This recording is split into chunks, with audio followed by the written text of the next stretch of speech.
Hello and welcome to Local Edition. I'm Leslie Leyton. If you were putting almost half of everything you spend every month on your credit card, you might be thinking that you need to consider a good plan B. Well, our country finances about 40% of what we spend every year, and our guest now says there must be a better way as well. Ed Royce, Congressman, thank you very much for being here. Thank you, Leslie.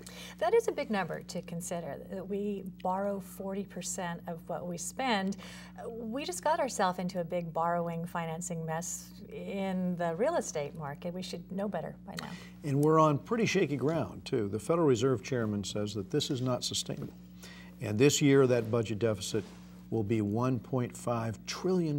That's the addition to the debt. The debt stands at $14 trillion. So he's saying that we have got to take some steps to bend this curve down, to reduce this spending and begin to bring it into line. So how do you turn it into the other direction?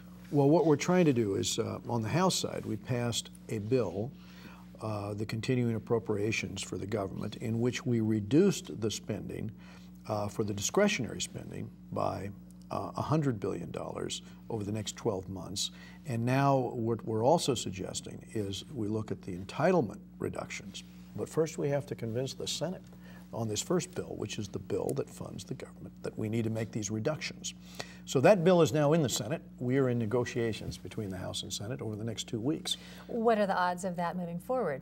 Well, I would hope that based upon the pressure that the Federal Reserve Chairman is trying to put here, and the reality that the deficits, frankly, you know, if we end up with a bond crisis, if we don't take this action, and all of a sudden, as a result, treasuries get downgraded, that means interest rates go way up. It's sort of like what we saw in Greece. Borrowing 40% isn't great, but if it gets to the point where you can't even borrow the money anymore because you're just not a good credit risk anymore. And the point that all the money that you have borrowed, your interest rate then would go up on all of those bonds, crowding out other things in the budget. And this is exactly what happened in Greece. So this is what we're sharing with our colleagues, especially the senators, that if they can join with us in the House and begin to reduce this now, that's the first step. Then we need a long-term plan on entitlements to look at the other expenditures, the other part of the budget, the major part of the budget that can also be addressed.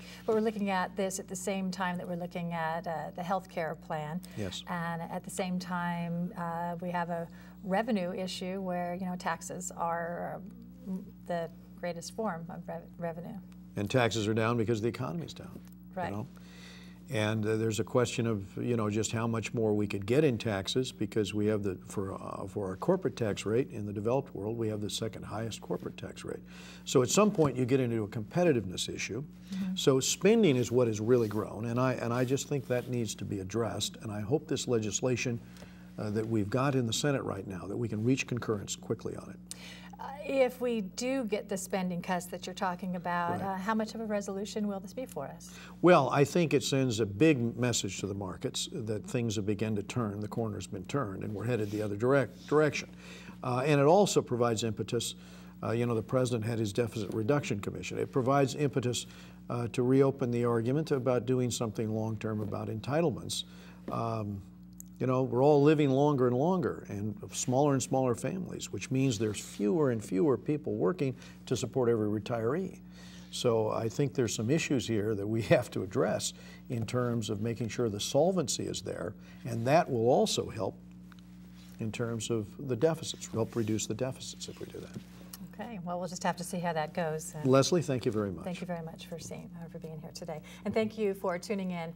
Stay with us, more HLN right after this.